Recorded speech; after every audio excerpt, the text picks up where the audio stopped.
Les contes anciens parlent d'un dragon redoutable, une créature d'une puissance immense, sommeillant au cœur d'un volcan. Les légendes murmurent de son souffle ardent et de ses écailles qui scintillent comme 1000 couchers de soleil. Certains le considèrent comme une simple fable, une histoire pour effrayer les enfants. Mais d'autres connaissent la vérité. Le dragon est réel. Sa présence projette une ombre menaçante sur le pays. Pendant des générations, le peuple a vécu dans la peur. Voici l'histoire d'un samouraï qui osa défier la légende. Son nom résonne à travers les âges. Kenzo, le tueur de dragons.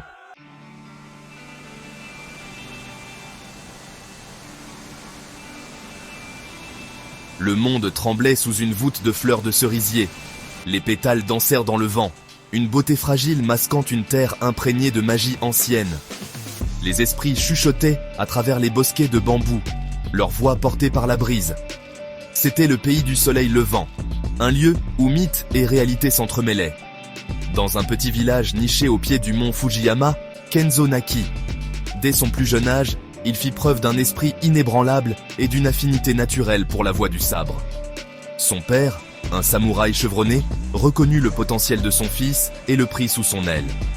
Kenzo s'entraîna sans relâche, ses mouvements devenant aussi fluides que l'eau, aussi rapides que le vent. Il jura de mettre fin au règne de terreur du dragon, même si cela signifiait tout sacrifier.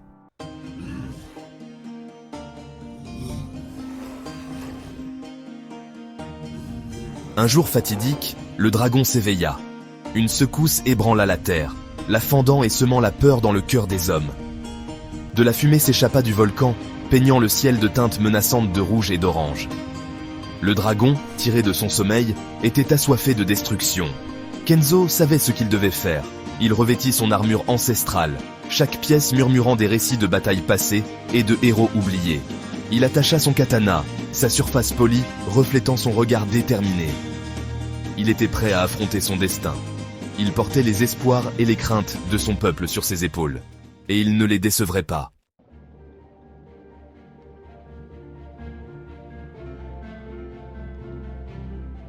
Le village se rassembla pour faire ses adieux à Kenzo. Leurs visages, marqués par l'inquiétude et l'admiration, reflétaient les flammes vacillantes des torches qui illuminaient le ciel avant l'aube. Les anciens offrirent des prières pour la sécurité et le succès de Kenzo. Femmes et enfants serrèrent des charmes et des amulettes, murmurant des supplications silencieuses pour le retour du samouraï. Kenzo se tenait devant eux, un symbole de force face à l'incertitude. Il rencontra leurs regards avec une détermination calme, sa main reposant de manière rassurante sur la poignée de son katana. Prenant une profonde inspiration, Kenzo tourna le dos au village, son regard fixé sur l'imposante silhouette du mont Fujiyama. Le volcan se dressait au loin, un géant menaçant crachant fumée et cendres dans le ciel. Il était prêt.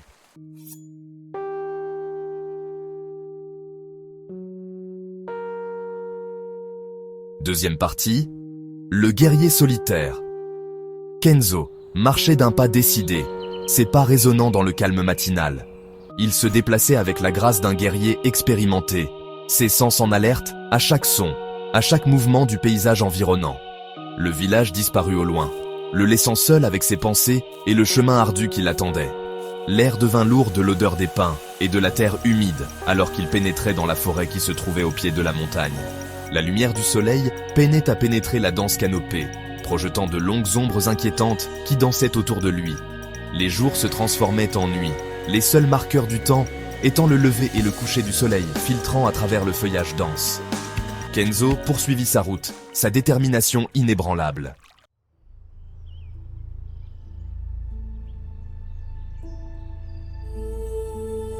Troisième partie, les murmures de la forêt. La forêt semblait le mettre à l'épreuve, jetant des obstacles sur son chemin. Des affleurements rocheux s'élevaient du sol forestier comme des dents acérées, le forçant à emprunter des sentiers périlleux. Des rivières rapides, aux eaux glaciales et grouillant de créatures invisibles, bloquaient son chemin, mettant à l'épreuve sa force et son agilité. Alors qu'il s'aventurait plus profondément au cœur de la forêt, il commença à entendre des murmures portés par le vent. C'étaient les esprits de la forêt, des êtres anciens et puissants, leurs voix résonnant à travers les arbres. Il traita la forêt et ses habitants avec respect, sachant qu'un faux pas Un signe de manque de respect pourrait avoir des conséquences désastreuses.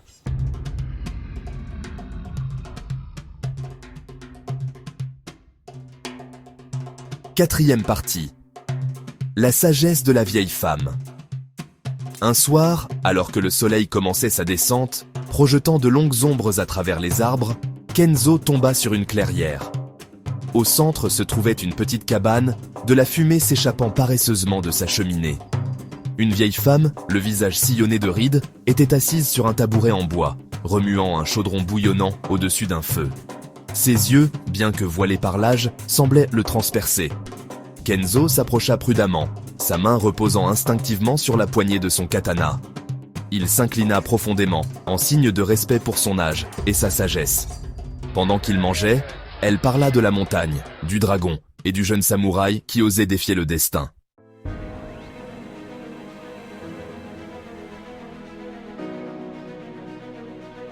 Kenzo fit ses adieux à la vieille femme, ses paroles d'adieu résonnant dans ses oreilles.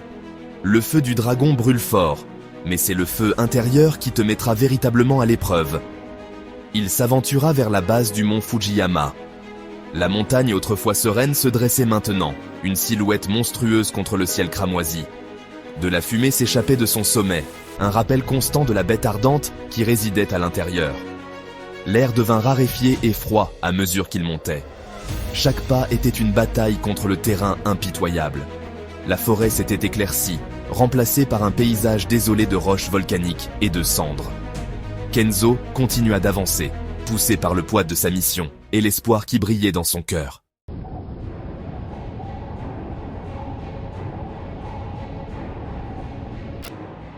L'ascension était implacable.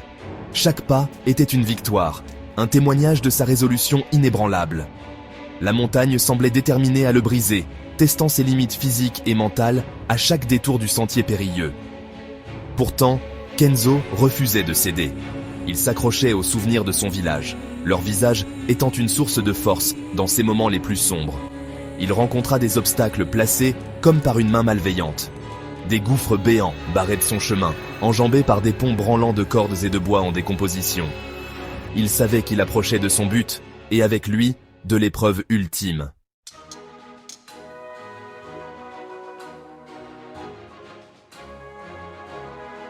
Émergeant d'un passage étroit, Kenzo se retrouva sur une corniche surplombant une vaste caverne. L'air vibrait de chaleur, la lueur de la lave en fusion illuminant la chambre d'une lumière étrange et surnaturelle. Et là, au milieu du feu et du soufre, gisait le dragon. Son immense forme, recouverte d'écailles scintillantes, s'étendait d'un bout à l'autre de la caverne. Ses yeux, brûlants comme des charbons ardents, s'ouvrirent d'un coup, fixant Kenzo d'un regard capable de faire fondre l'acier. Le dragon se leva de son lit de feu, faisant trembler la caverne de sa puissance. Le sol trembla sous les pieds de Kenzo, et un rugissement, semblable au son de 1000 orages, résonna dans la chambre. Il dégaina son katana, l'acier poli brillant à la lumière du feu, un symbole de défi face à une puissance inimaginable. Il était prêt à affronter son destin.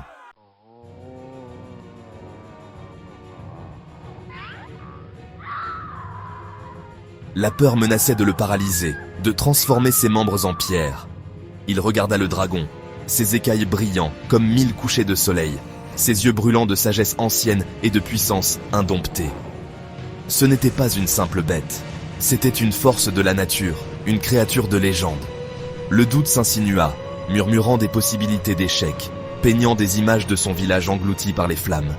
Il ferma les yeux, respirant profondément. Les paroles de la vieille femme résonnèrent dans son esprit. Le feu du dragon brûle fort, mais c'est le feu intérieur qui te mettra véritablement à l'épreuve. Il réalisa qu'elle ne parlait pas des flammes physiques, mais de l'enfer des émotions qui faisaient rage en lui. Peur, doute, colère. Ce sont là les véritables ennemis, les démons qu'il devait vaincre. Il était prêt à affronter son destin, quel qu'il soit.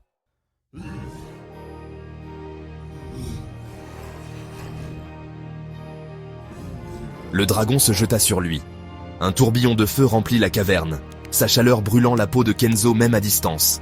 L'air crépitait d'énergie, et la pierre elle-même semblait trembler sous le poids de la fureur du dragon. Kenzo fit face à la charge de la bête avec un calme qui démentait l'enfer qui faisait rage autour de lui. Il se déplaçait avec la fluidité de l'eau, son corps un murmure contre le rugissement du dragon. Il dansait autour des attaques de la créature, son katana clignotant à la lumière du feu. Chaque parade, chaque frappe était précise, économique, un témoignage d'années d'entraînement acharné. La caverne résonnait du cliquetis du métal contre les écailles, l'air épais de l'odeur du soufre et de l'ozone. Il n'était plus un homme combattant un monstre, mais une force de la nature, rencontrant son égal au cœur du volcan.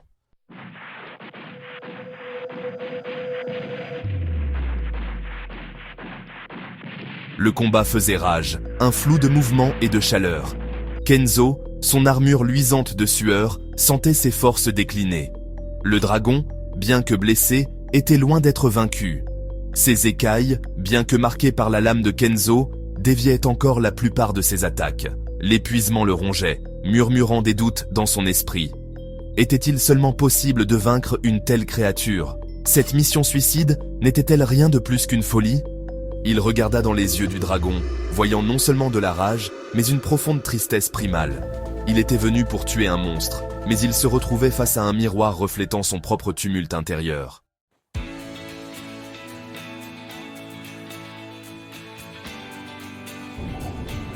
Le dragon, sentant l'hésitation de Kenzo, saisit l'opportunité. Il frappa à une vitesse fulgurante, ses griffes massives lui lacérant la poitrine, déchirant l'armure et la chair. Kenzo cria, la force du coup le projetant contre la paroi de la caverne. Il gisait là, haletant, le goût du sang emplissant sa bouche. Son corps hurlait de douleur, chaque mouvement envoyant des vagues de souffrance irradiées de ses blessures. Il regarda le dragon, s'attendant à une autre attaque, un coup final, fatal. Mais le dragon hésita, ses yeux ardents fixés sur lui avec une émotion qu'il ne pouvait déchiffrer. C'était comme si la créature, le voyant blessé, ressentait autre chose que de la rage, une lueur de quelque chose qui ressemblait à de l'empathie. Kenzo se releva avec difficulté, sa vision se brouillant, son corps réclamant un répit. Il savait qu'il ne pouvait pas gagner ce combat par la force brute.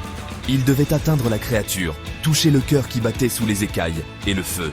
Il rengaina son katana, le son résonnant dans la caverne, contrastant fortement avec la respiration saccadée du dragon.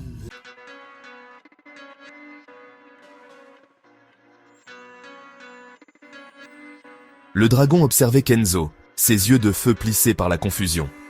Il s'attendait à de la rage, à du défi, à une dernière résistance futile. Au lieu de cela, il vit de l'acceptation, un abandon tranquille dans la posture du samouraï. Kenzo se tenait désarmé, son côté blessé lancinant, sa respiration saccadée. Il regarda le dragon, non pas avec peur ou haine, mais avec un étrange sentiment de parenté. Il parla, sa voix rauque mais ferme, résonnant dans la vaste chambre. « Nous sommes tous deux prisonniers ici, » dit-il, ses paroles charriant le poids de la vérité, l'écho d'une douleur partagée, piégés dans un cycle de feu et de fureur. Le dragon, comme hypnotisé par ses paroles, baissa la tête, son souffle ardent se réduisant à un scintillement. Un grondement sourd émana de la gorge du dragon, non pas un rugissement de colère, mais un son de deuil, de chagrin ancien. Une seule larme, d'or fondu, roula le long du museau du dragon, se solidifiant en une perle de feu en touchant le sol. Kenzo comprit. Le dragon, comme lui, n'était pas intrinsèquement destructeur. C'était une créature d'une immense puissance, accablée par une force qu'elle ne comprenait pas pleinement, une force qui l'avait consumée, transformée en quelque chose de monstrueux.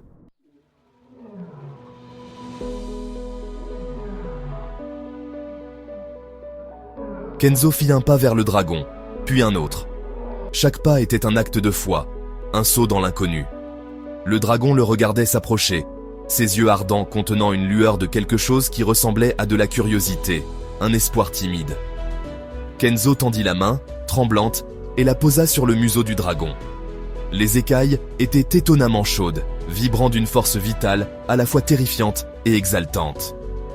Il ferma les yeux, ressentant la douleur du dragon, sa confusion, son désir désespéré de libération. Il comprit alors que le véritable ennemi n'était pas le dragon, mais la peur, la rage, le désespoir qui alimentaient le cycle de destruction. Il était venu pour tuer un monstre, mais il s'était retrouvé face à un miroir reflétant son propre tumulte intérieur. Kenzo regarda plus profondément, au-delà du feu et de la fureur, et aperçut une lueur de quelque chose de pur, de quelque chose qui n'était pas entaché par la rage du dragon. C'était une lueur d'espoir, une étincelle de potentiel pour quelque chose de différent, de meilleur. Il sut alors ce qu'il devait faire. Il ne tuerait pas le dragon. Il l'aiderait à trouver la paix. Il l'aiderait à se libérer du cycle de destruction. Il l'aiderait à trouver sa vraie nature.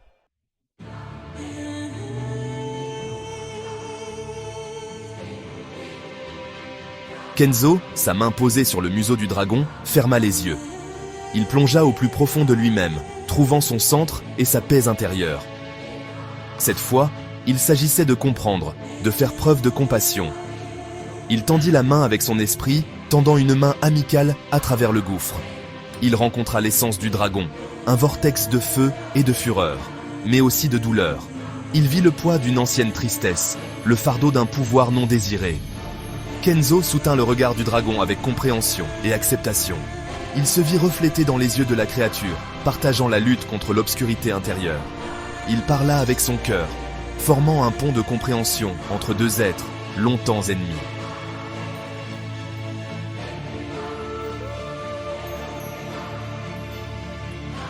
La caverne, autrefois un champ de bataille de feu et de fureur, devint silencieuse. Le seul son était le battement du cœur de Kenzo, un rythme régulier qui faisait écho aux respirations lentes et puissantes du dragon. L'air, épais de l'odeur du soufre et de l'ozone, semblait crépiter d'une nouvelle énergie, un changement palpable d'hostilité à quelque chose qui ressemblait à de l'harmonie. Kenzo guida le dragon, non par la force ou la domination, mais par la compréhension et l'empathie. Il aida la créature à naviguer dans les couloirs labyrinthiques de son propre cœur, à affronter la douleur et la peur qui alimentaient sa rage. Il montra au dragon la beauté du monde au-delà des limites du volcan, le toucher doux du vent, le rythme apaisant de la pluie, la tapisserie vibrante de la vie qui s'épanouissait sous la chaleureuse étreinte du soleil. Le dragon, hésitant au début, commença à réagir. Il sentit le poids de sa tristesse se soulever, les chaînes de sa rage se desserrer. Il vit le monde à travers les yeux de Kenzo, non pas comme une menace, mais comme un lieu d'émerveillement et de beauté. Le feu dans son cœur, autrefois un enfer flamboyant, commença à vaciller avec une chaleur différente, une chaleur qui se répandit dans son être, fondant les couches de douleur et de peur.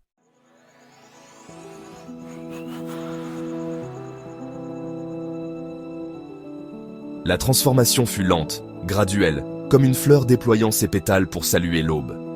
Les écailles du dragon, autrefois une armure redoutable, prirent un éclat plus doux, leurs couleurs ardentes maintenant imprégnées d'une douce luminescence. Ses yeux, autrefois brûlants d'une fureur indomptée, s'adoucirent, reflétant la sagesse des âges, tempérée par un nouveau sentiment de paix.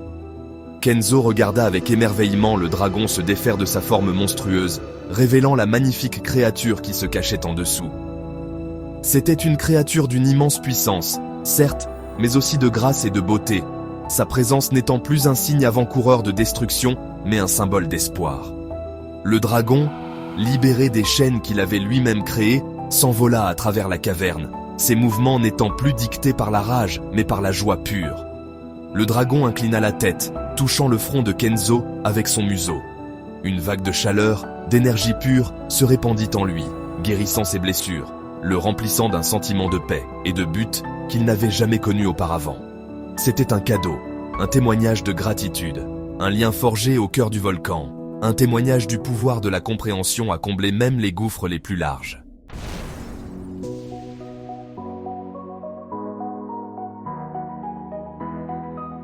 Kenzo émergea du volcan, non pas en héros conquérant, mais en homme transformé.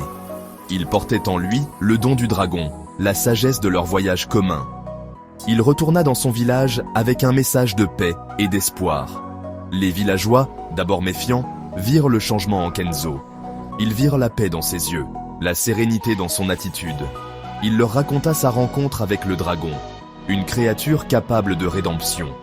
Il leur apprit que le véritable courage résidait dans la compréhension.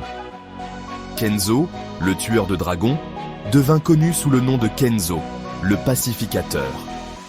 Il consacra sa vie à promouvoir la compréhension et l'harmonie. Son histoire devint une légende, transmise de génération en génération.